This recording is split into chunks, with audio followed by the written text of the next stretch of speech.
and happy Valentine's Day. It is Sunday, the 14th of February, and just wanted to come in and start my new weekly reading vlog.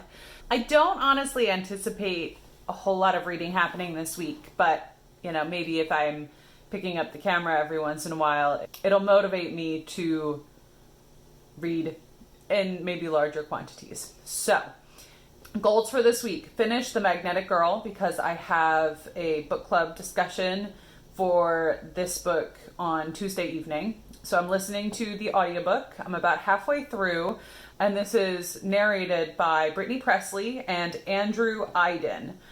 I believe I've probably listened to Brittany Pressley as a narrator before, though nothing really comes to mind.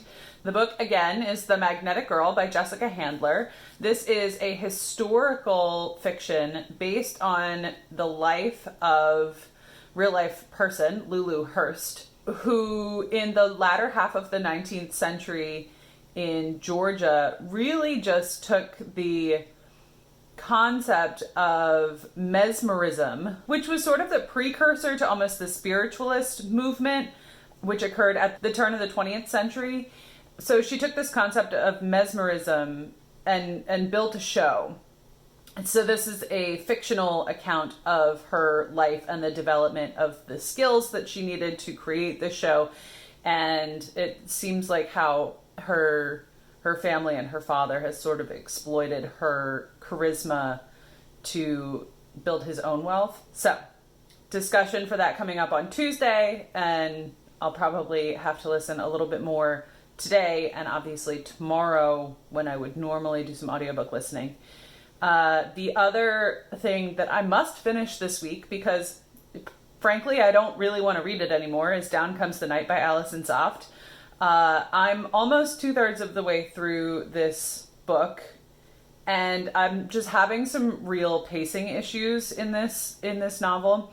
It's supposed to be a YA fantasy romance. There's a love triangle involved. It's two feuding kingdoms, and it turns out that someone wants to get in the middle of these two kingdoms to keep them fighting and to exploit the various forms of magic that both kingdoms carry. So, like I said, it's 2/3 of the way through. I don't really have a good sense of... I know who the romance parties are supposed to be, but I'm not really feeling the romance. So, I'd really just like to finish this up and be able to move on with my ebooks.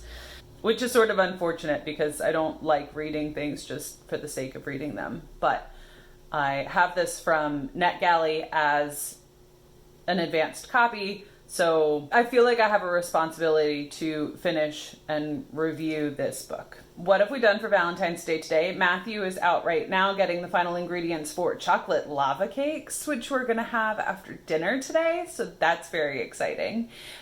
We went out this morning, got some iced coffee. It is below freezing here in New York State, and we were basically skating over icy sidewalks on our way to pick it up, but I got iced coffee. It's caramel with oat milk and delicious. We also got homemade donuts. So I got a maple glazed donut with bacon pieces on top. It was delicious. So maple bacon donut, caramelized coffee, chocolate lava cakes today, and I just got a whole bunch of reading. I have class reading, I have ebook reading, and I have a paper that's due at the end of the week that I'd like to get a pretty good chunk of the way through today if I can manage. So I'll check in when I have anything else that may be exciting happening. Have a great week. Hi, good evening. So it's actually not Monday, as you might expect. It is Tuesday evening, and I really haven't done all that much reading, so I'm not quite sure why I'm giving you an update.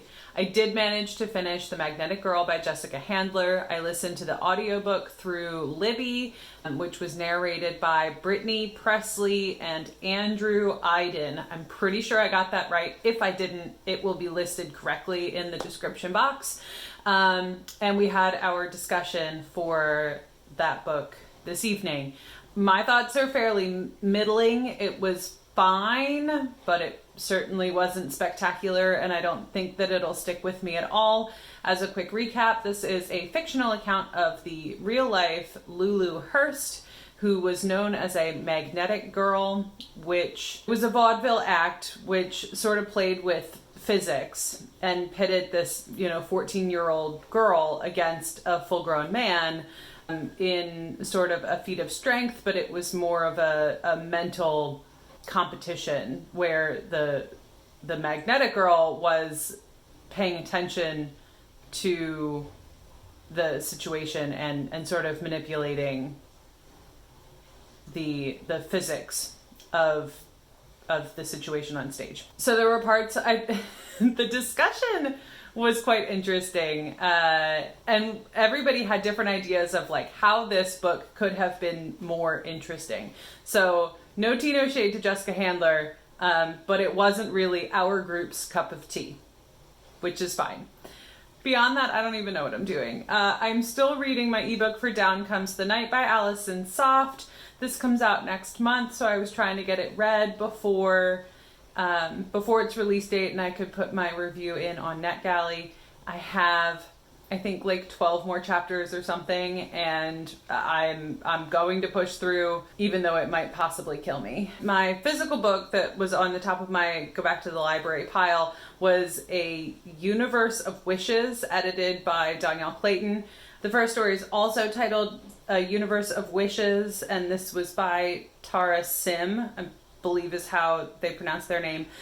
And I liked it so far. This is a We Need Diverse Books collection of short stories, so I'm excited to see how the other authors sort of took their prompt and took their idea and explore these different types of stories. As I move further through that, then you'll hear my other thoughts. As for homework, I'm almost finished my assignment. I just have to review tomorrow with a clear head before I submit it, and then I have a paper due on Friday, which I'm a little nervous about. I have no rubric, and I feel like I'm a little adrift. But again, a clear head tomorrow, sort of reset and figure out where I need to go to get myself back on track. I know that's not really reading, but it's also what I'm doing, so it's affecting my reading and how much you can hear about that. Wednesday's another day. Workout, work, no rehearsal, but I will be writing a paper. So I hope to check in with you at some point, and I hope you have a wonderful evening. I'll see you tomorrow. It is Wednesday evening, and I'm frankly exhausted, and I don't really know why, but I did not have rehearsal this evening, which was a win, and my paper got extended, which is also a win. We have some snow coming, which it may affect work, but I don't really know yet. And I don't really have enough brain cells to go back to my homework. So I'm kind of just going to chill for the evening and really try to finish my ebook. So let's see how well I can manage that. I had to start a new audiobook this morning at the gym, so I did start listening to When No One Is Watching by Alyssa Cole. This is a gentrification thriller.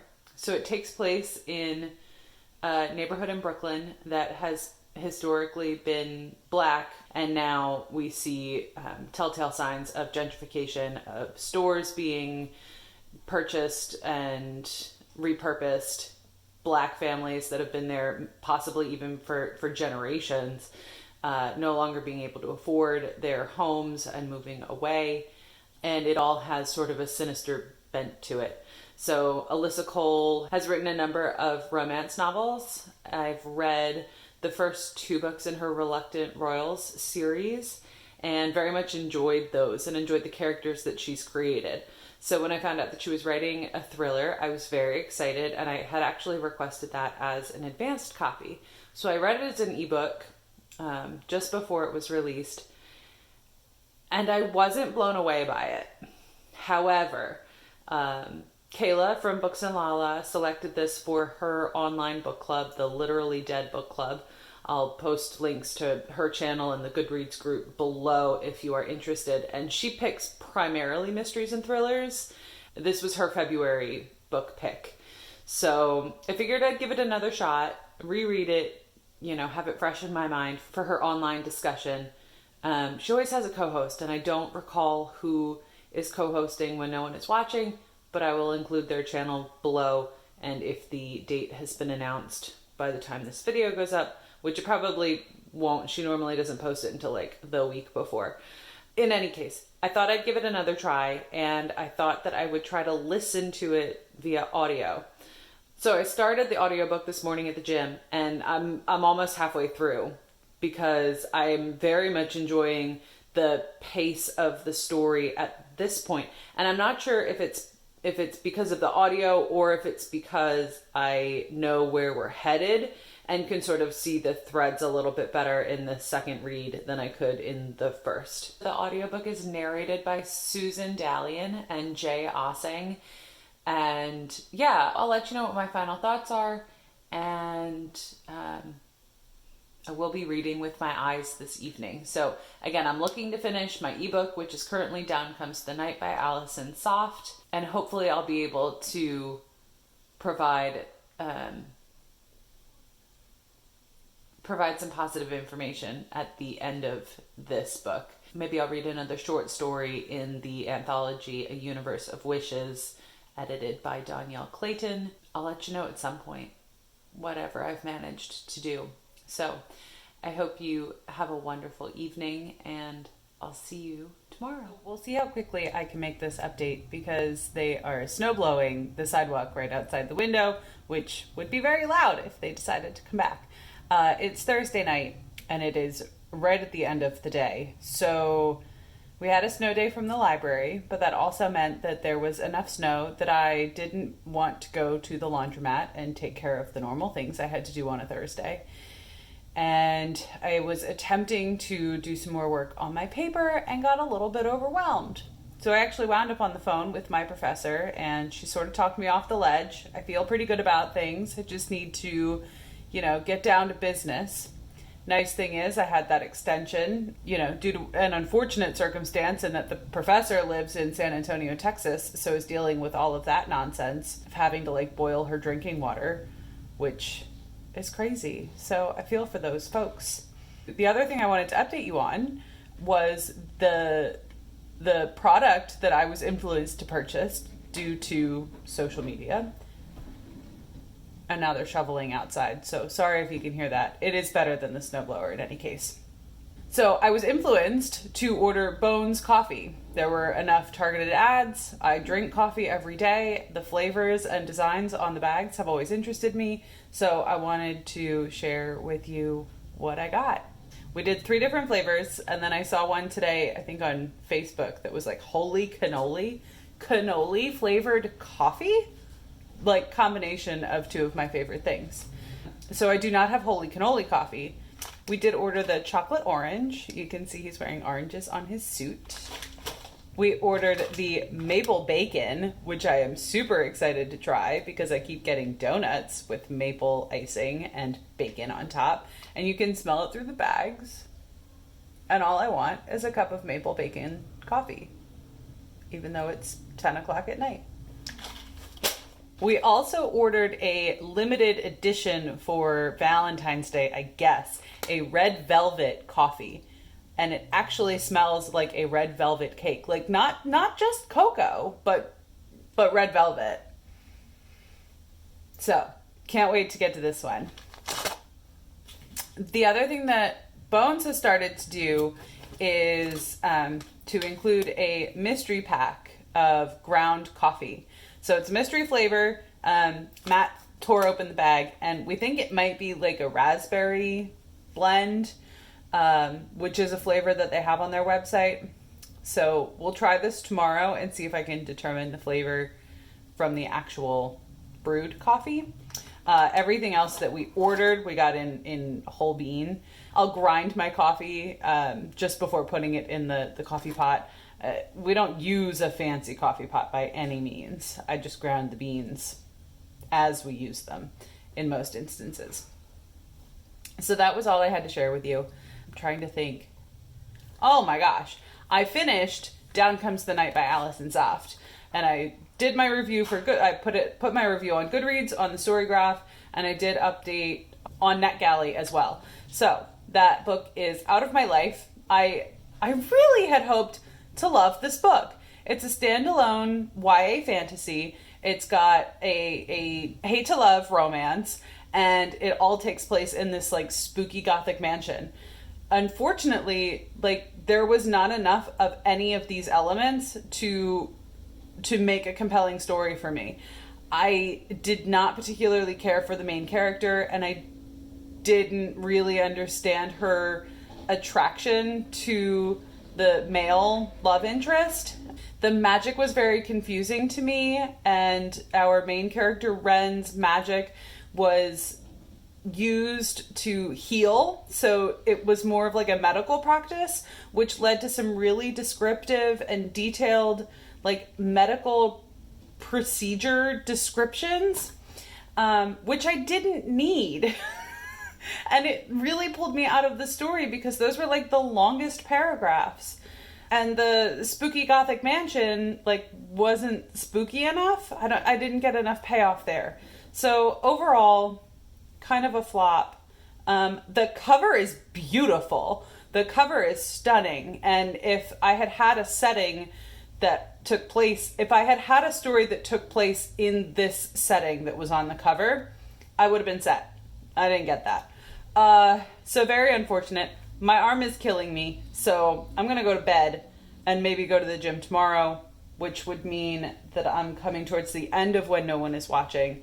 But I don't know if I'm really liking it this time because I know what's coming or because of the audio production, which I obviously did not experience the first time I read it. So I'll let you know as things continue to ramp up in When No One Is Watching by Alyssa Cole. Good night.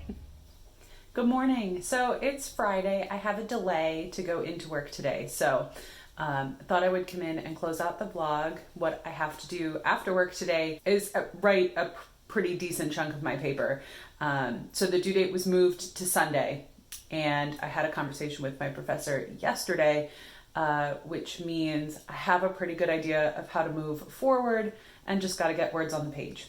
What that means is I'm trying to limit distractions for after work today, and you know, I don't know, I won't probably get any more reading done. Last night before I went to bed, I read the next story in a universe of wishes, edited by Dhonielle Clayton, and the second story was by Natalie C. Parker, and it was a queer romance in like it felt like a gladiator type tournament, so that was pretty neat. And the third story was by Libba Bray, whom I love, except it was a Gemma Doyle story. And if you've watched my 2021 series TBR, I've only read the first book in the Gemma Doyle trilogy. So it's not like this story came out too soon and didn't give people enough time to finish the trilogy. I'm just real behind. So there were references to things that I didn't understand that are probably in the latter two books, and had a really good sense of movement, but also it felt like the first chapter of a new book rather than a short story, which I didn't love all that much. So I'll continue moving through that collection. You'll see that next week. You'll hear about my new ebook probably in the next vlog, and I am just about finished When No One Is Watching by Alyssa Cole. And I think I figured out what changed in my perception of the story. So the different medium, I think, is very effective. Having read it as an ebook, I probably put it down a little bit more often than I should have, and so the pace in my brain got a little bit mixed up. Whereas reading it on audio, it is really compelling, and you really don't want to put it down. And honestly, some of my perception of the first time that I read this book was likely my ignorance on what gentrification may look like to those people who are living in a neighborhood where a new community is moving in and pushing other people out. I feel like the thriller genre now is looking for like jump scares in a horror movie. And this book has those elements, but I didn't recognize how hard they would hit somebody who might have experienced gentrification before, and again, what that looks like. And in any case, like, this is a fictional story, and I mean, I hope that this is an exaggerated story, where people are disappearing and you don't know where they've gone, and the horror that comes from that experience really does come through, and it's a wallop at the end of this book, which I know is coming. So I'm definitely changing my tune on When No One Is Watching by Alyssa Cole, and I think the audio is the way to go because it keeps that pace going. It keeps you wanting to continue listening, and if you're paying attention, you're gonna get a lot from this book. So wish me luck writing tonight, and I'll catch you next week. Have a good one.